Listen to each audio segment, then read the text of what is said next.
বাসীর উদ্বেগ এবং নিন্দা সত্ত্বেও গাজায় গণহত্যা থামছে না।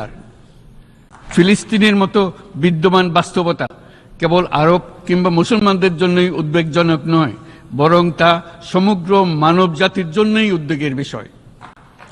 একজন মানুষ হিসেবে প্রত্যেক ফিলিস্তিনির জীবন অমূল্য।